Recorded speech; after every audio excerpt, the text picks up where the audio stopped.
welcome back to the channel. We're going to be installing a diesel air heater today. We've been debating a lot what to do in terms of heat due to a Scottish trip coming up. It's going to be in the minus weather, so we're going to need some good old heat to keep us warm. So we've had a lot of discussions about what heater to go for, because you can get 2 kilowatts up to 8 kilowatts, I believe. Therefore, had some chats with some people, and depending on, you know, how you're going to install it, where you want the heat to go, do you want it coming on all the time, what inverters you have, all sorts of different things. Depends on obviously what kilowatt you want. So we've gone for a 2 kilowatt, mainly because we don't want the cabin getting hot so quickly that it keeps turning itself on and off. So, because obviously it has a warm up cycle and a cool down cycle, which means it blows out cold air. So we've gone for a 2 kilowatt so that it stays on for a longer period of time, blowing out not hot, but hot air. And that it doesn't keep going on and off, because obviously that's more cool air going into the cabin or wherever you want the air to distribute. So we've got a 2 kilowatt, cost us around £70 I think with the kit. So in the kit we've got the heater itself, a 10 litre jerry can which has the bung on the inside for the pipe fitting, some instructions, the wiring loom which is stuck in the hole, can't get out, a remote which you can turn it on and off, and then it also comes with all the fittings necessary, like the filter, the exhaust clips, screws, the actual diesel pump, some pipe, and the fitting vents. So I've seen a lot of people use this kit and modify the kit, so we kind of are debating what to do in terms of when we're camping. So we want hot air in the tent, but not all the time. So we're going to have a separate pipe that we can fit on, so that when we're up the top and we want some hot air in there to warm up the tent before we go to sleep, or to dry it out for the condensation, we're going to put a pipe up from here to the tent, which is going to be a separate pipe. So we want this one nice and easy to come on and off pretty much. So we'll tell you as much as possible in the video, and hope you understand everything and hope it helps. But yeah, see what we can do. Speak to you in a bit. Okay, so we're just working out where we're going to put everything inside. We've cleared the cupboard out, so I think what we're going to do is have that mounted there on the slant. This is the only place we've got really that we can put it in. It'll be okay on the slant anyway, because when we draw the little bit for the fuel pipe, it'll be in the bottom bit there, and it keeps it nice out of the way where that is. So we're just going to put 2 battens across in here, and then that means we can screw straight into the battens, and that'll hold that nicely there, like that. We're going to make a little batten to go between there as well, just so, because the ladders and the toolbox socket set that I keep in here, they keep rattling about when it's not full up with all the camping stuff. When I haven't got my boots and stuff in here, we've got a picnic blanket that goes in between them normally to stop them rattling around, but it just falls down, so we're going to get a strap to hold them upright, and that'll keep them nice and solid. So then we'll have that there, the ladders against it, and then the thing. Obviously we'll have to clear it out a bit to fill the fuel tank up, but I think that'll be the best place, having that there. And then we're going to mount the heater on the side here, because that'll be nice and... Right, as I was saying before, the battery died, even though it had nearly 30% in. The heat is going into here. So we'll drill through the floor here, and there's a big empty bit underneath anyway there, so that shouldn't be too bad, and we'll get that mounted under there. And then we'll have the T-piece coming off here. That is down here. That bit. That'll be on there, or somewhere. And then we'll have one that's blanked off, that could come up out this window up to the tent when we want to heat the tent, and one will go either around there or into the cabin bit where we sit in the evenings and all that. And obviously, like Darby's already said, the exhaust bit that's got to go outside. That's the intake that's going outside, and then you've got your fuel pipe that's going to have to go in and out as well. But it comes with a template as well, so we'll put that underneath, drill the holes, we'll get that marked up, drilled, and then yeah, that should be good then. So that'll be nicely stuck there. So Darby's just cutting those bits now, and then we'll come back to you once we've got the battens in and that's in its position. Okay, so now that we've worked out kind of where everything's going, this is obviously one of the most important parts.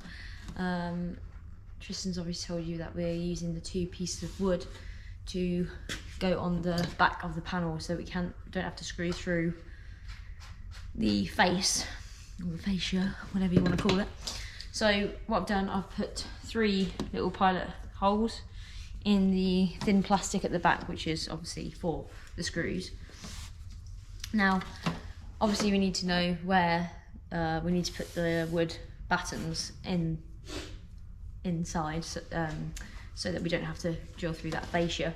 So I have acquired one of these. It's a Marksman marking tool, really good.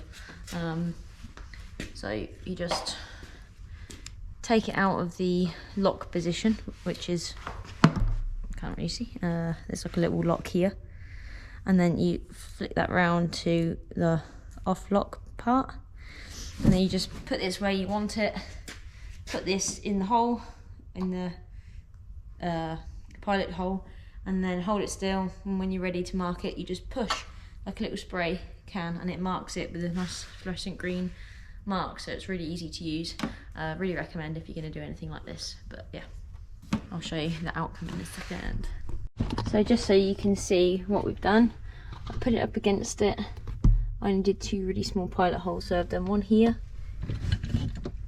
little green mark, and then I've done one here, little green mark, and obviously the other one's going to be parallel. So yeah, really good little tool. I would recommend one of these.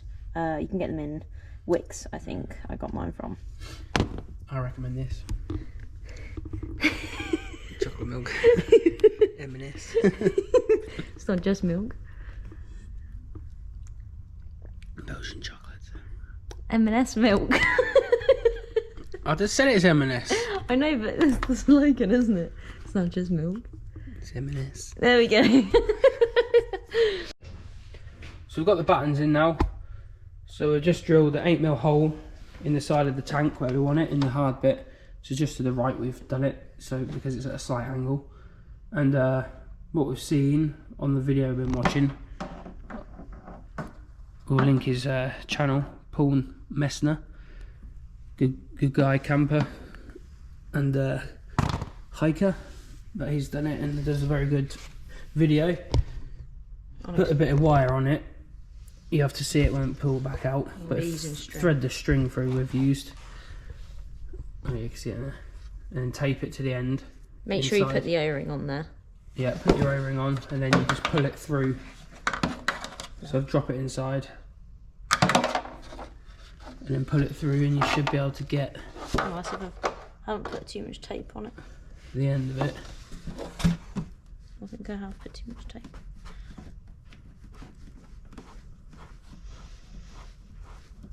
Like that, and pull it through. And then once Darby does get that through, there's another O-ring to go on, and then the nut that goes over, and then you do that up so it's nice and tight, nipped up so it doesn't leak out, and then we can start fixing the tank in, and then we'll start drilling the holes for the diesel heater. We got the tank in. Pretty solid.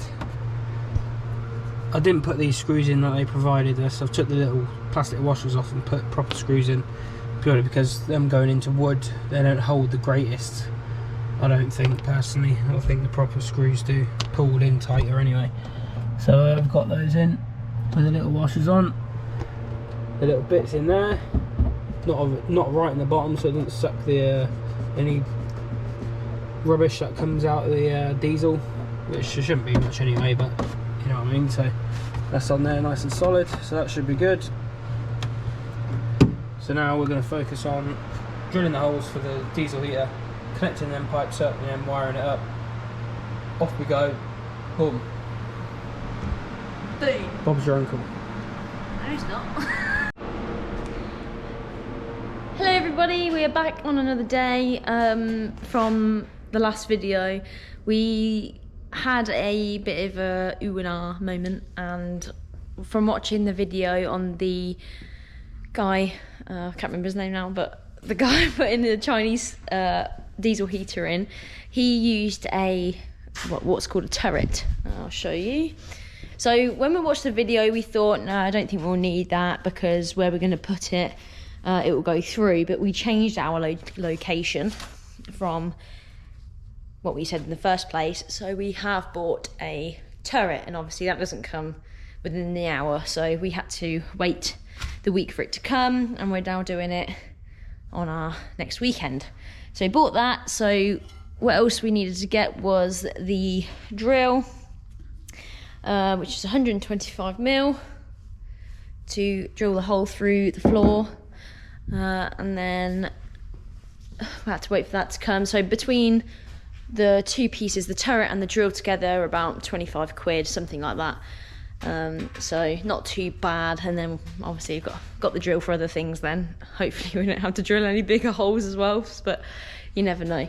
So got the tank in from last week, which I'll show you. We're just gonna see how the tank goes for now. If the heater's good and you know we use it for a good amount of time, I think we're gonna end up plumbing it into our actual diesel tank. But this is just kind of a temporary to see how we go for now. We didn't want to be cutting into our diesel pipes and things before we tested it out to see if it was any good or not. So we've located that there with battens going through the holes, battens on the back, as we said in the videos. And then we're just going to do the hole here-ish somewhere from underneath, because obviously I can't get a drill through the top here. And then, yeah, we'll go from there. So we'll drill this hole and then we'll come back. We decided to go for the turret because obviously the exhaust and intake are going to go through the wood and then outside, and we thought maybe, we don't know how hot the exhaust is going to get, whether it will melt our insulation and bits, so I thought we'd just go for the turret because it's a tidier job, even though it's a big hole in the floor. Yeah. But it looked tidier and safer. Safety really. Yeah. But I don't think it would have done anything anyway, but just to be on the safe side. So yeah, we'll be back once you've drilled a nice big hole. So, change of plan again. It can't go up here because part of the chassis is underneath there, which we discovered when we looked underneath properly. So it's now going back down here at the bottom. So Darby's just marking where the turret's going to be drilled through now, and then we're going to drill the hole through the bottom there, and then we can get going. Oh, if you're going to do it, make sure these are in the right way, because the plate's different size to what you're doing. So yeah, the holes are obviously in conjunction with the holes on the bottom of the heater. So if you're going to fit it, tip.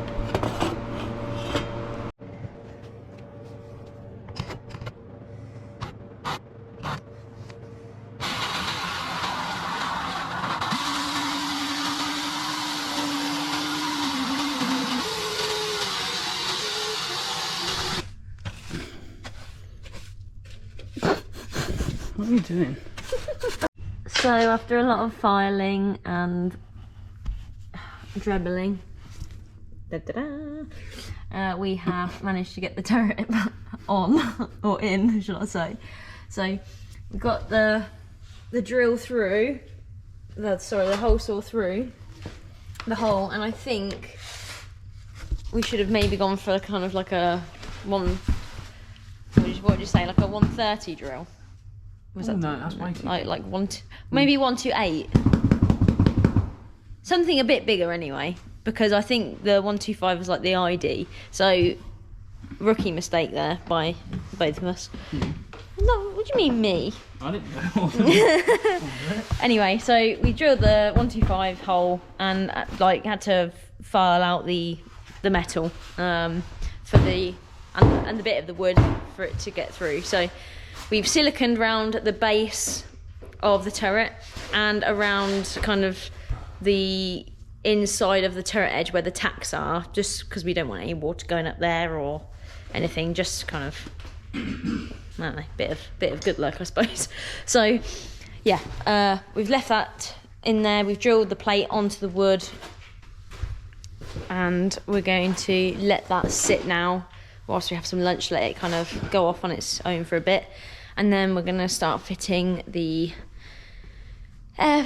diesel heater. So yeah, see you shortly. Okay, so we've got it bolted down now. Darby's just fitting the Rocky error. pipes, but unlike the video we watched, we forgot to put the pipes on first with the Jubilee clips before you put the heater on, and because the gap's so small in there, Darby's struggling to get the Jubilee clips done up, so we changed it to a proper one because they come with like some cheap Chinese ones that are a bit of a weird size. Not really a size, are they? No, the spanner or socket doesn't go on them, the spinner doesn't go on them, you have to use a flat crosshead screwdriver. But anyway, we can't get it to fit, but Darby's put another one on and I think she's winning. So we just do that and then the other one. So now I'm gonna, that's it in now, bolted, it's nice and solid. So I'm gonna look at getting the fuel pipe routed and then we can look at doing the wiring. So obviously you're gonna come out of here, just gotta put a bit of black pipe on to the end of there with a clip and then slide the pipe into this. So this black pipe's like the connector, and then I'm going to run it under here and then down maybe around this bit, and then I'm going to go what I'll do through the old bolt holes there, take one of them bolts out, put a grommet in, and then that'll go outside up into the heater. Saves drilling any more holes and that'll keep it tidy as well. So I'm gonna get started doing that and run some piping in, see what it looks like.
Okay, so we've got the fuel line in now. Obviously got your clips each side with a rubber bit joining it. That goes underneath down here. And we've got the filter in there. The pump, we've got that free hanging in out for now to see how the sound is. Hopefully we don't hear it. Still got to do the wiring, but the fuel pipe goes underneath the wood in between the foam down. Got a rubber bit in just there. And then it comes out here. Well, like I say, we've got the rubber bit in there to keep it protected, and then goes down around the back and up into the bottom of the fuel diesel heater, sorry. And obviously we've got the air pipe intake across the top of the chassis there, and then we just need to fix the exhaust up to the chassis up there. I did put exhaust paste on the end because it was a rubbish tube pipe. The actual pipe against the silencer bit, it doesn't fit, it actually crinkles, excuse me, I've got hiccups. So yeah, I put a bit of paste in there. So now we've just got to plug it in and get it wired up into the fuse box. And then that's it. Get some fuel, give it a go. Oh, and do the where the pipes are going. Tubes. So yeah, a few more bits to do yet, but we'll catch you up when we've done a bit more. Okay, so Darby's finished wiring it in. It's all nice and tidy. 20 amp fuse. We've got the filter pump under there wired in. The fuel pump plug had a bit of extra wiring, but I don't have the tool to rewire the plug, so I've had to hoop it around, which isn't the best, but it works. Right, so we've wired it in, so obviously in the winter we can have it powered on. We're just going to stick that up. What I've done is put a little groove behind the board there, and that's just going to stick there for now. Well, forever. That looks quite good there. And then we've got it on the power button here, so if I click this on, that gets power. Obviously I'm not going to turn it on yet because we haven't got any fuel, but that's it on there. So once we've got some fuel and get back home, we'll give it a try and see if we get any cool air, and get some sticky tape. Don't forget to prime it. Stick that on. But we'll go through that. But yeah, you've got to do a prime up, start up sequence, so we'll go through that when we get back home. Turn those off. So yeah, looks good. And obviously we've still got to do the piping, but we need to order some pipe because the stuff provided is not long enough to where we want it to go.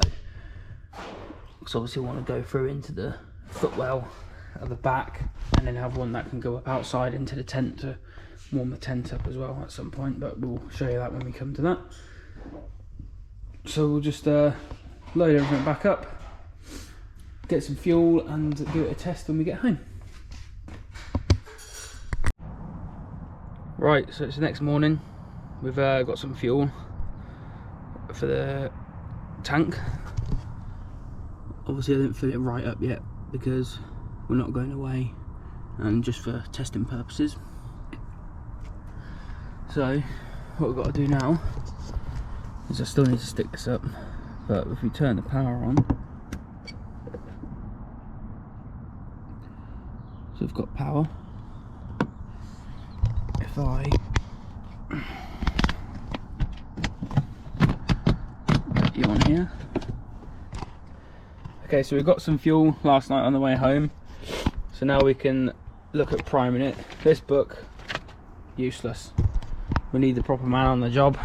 So what we got to do to get the fuel pump to prime is obviously power on.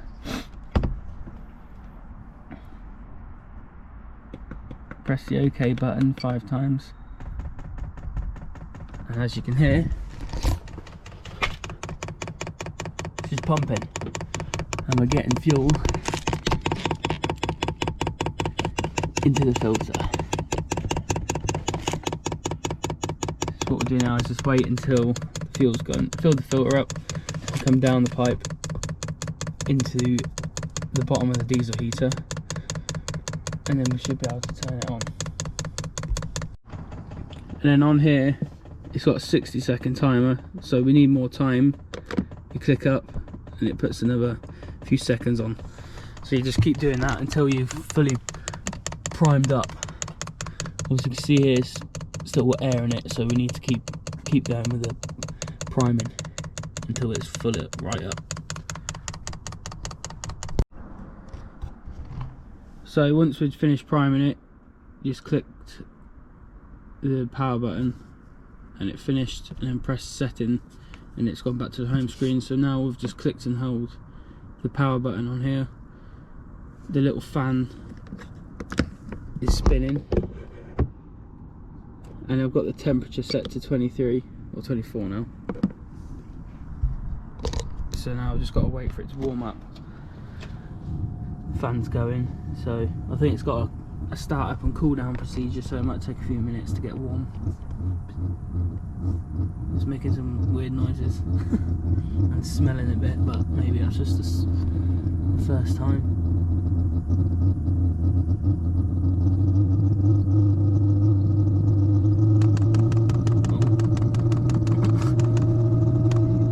Oh. We've got lift off.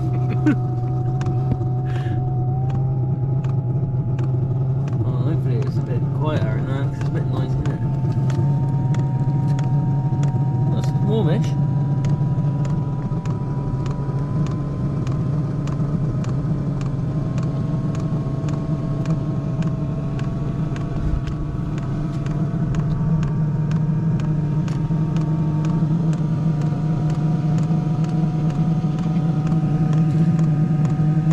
Yeah, so that's blowing out nice warm air now.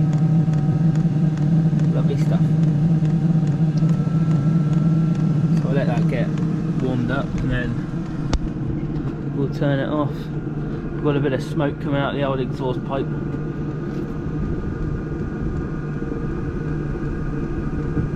Probably steam.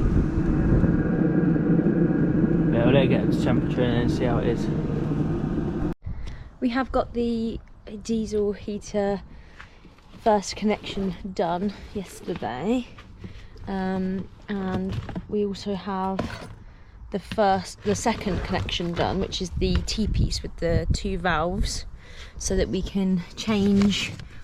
It's a bit dusty, you need to clean it, but we've got them from the heater to a reducer, which is obviously the other way around for us, and then to another piece of pipe to the 2 valve T-piece, so that we can have this side going into the cabin and then this constantly on but shut off, so that when we want some heat in the tent, we can have the heat there and close the cabin off, so that we don't obviously lose heat going somewhere else. So we've managed to drill 1 hole here, so the pipe's going to go up and round into there. We did want to go into there, but obviously with the fuel pump there for the heater and that tight gap there, it wasn't doable, so we've gone in through that side. That's going to go straight through our food cabinet part, and if Tristan lets me get in quickly, if I can get in. Whoops. What was that? My phone. And then our pipe's going to go through this hole and then out for a hole here. But yesterday we realised that the vent for the vent hole, I'll just show you quickly. So the vent hole is obviously a double, so that's the 75 here, but obviously you want it to sit flat, so here is about 100. Well, so we had to go and get a 102mm hole saw extra. So by the time we kind of stopped for the day, went to screw fix, we didn't really have time to do any more, so we're carrying on trying to get the vent done in the cabin. We're going to clear everything up, and then all we got to do left then is get the piece of perspex for the window. So plan is, I've got a guy who hopefully can make it for us. So looking at the window, we want to get a piece of black perspex pretty much. Well, it doesn't really matter the colour, but black's a bit more private, isn't it? So when the window's wound down, I'm going to get a bit of perspex with the channel hopefully put in it. And then if I just go around the other side of the bush, when the channel is made, the window will sit in the channel, and then the top of the perspex will sit in where the window sits, and then so it'll pretty much look like a normal window. And then I want to get the guy to put a piece of 75mm tube through the perspex, bond that in so that we can clamp on the tube from the inside, and then when we're not using it we can just unwind the window and take it out, so it's easy application. And then all we've got to do is, when we want the tent up with the hose on, we can either collapse it on and leave it in, or take the hose off, vice versa, either way. So we've got to do that today, measure all that up, see if the guy can make it for us. He's pretty good at that, so hopefully that can be done. But yeah, we'll see how this vent fits and show you how we're going to do it at the end.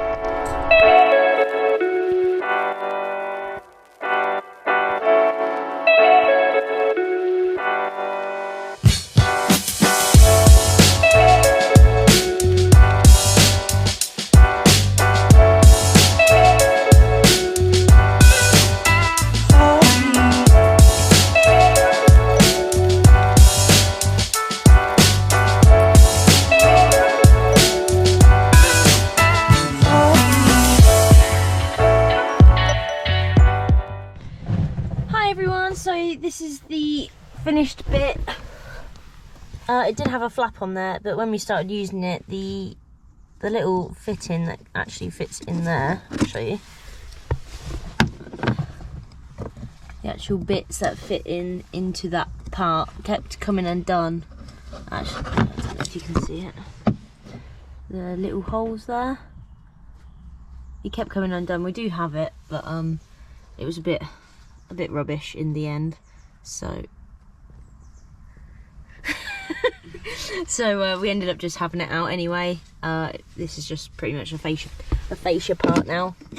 One thing that we did have a problem with was the 75mm pipe that we bought off of Amazon, and looking back on it, there is a review on there to say that it is no good for diesel heaters as it smokes quite a bit.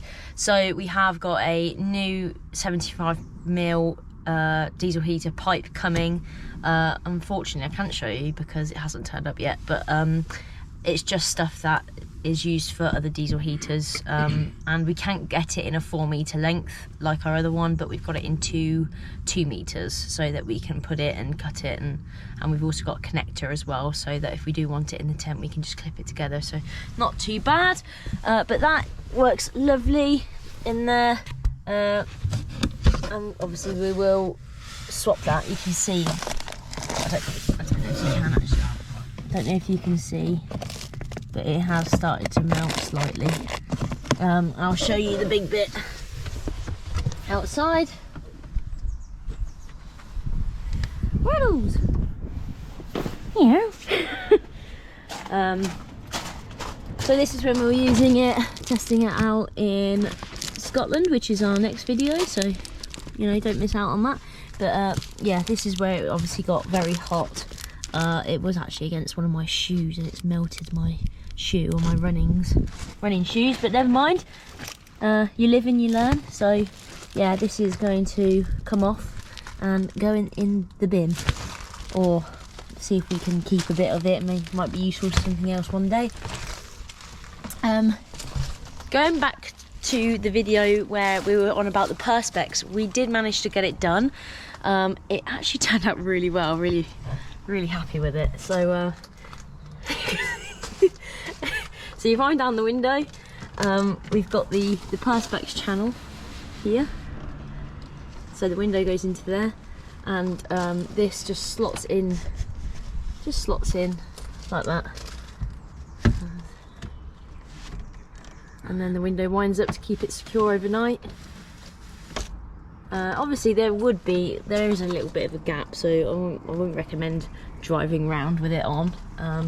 and then you can put the pipe through there, just big enough to get it through there, so that everything is watertight and secure for an evening or you know, if you're parked up for a week, it's probably much better as well. So quite happy with the outcome of that.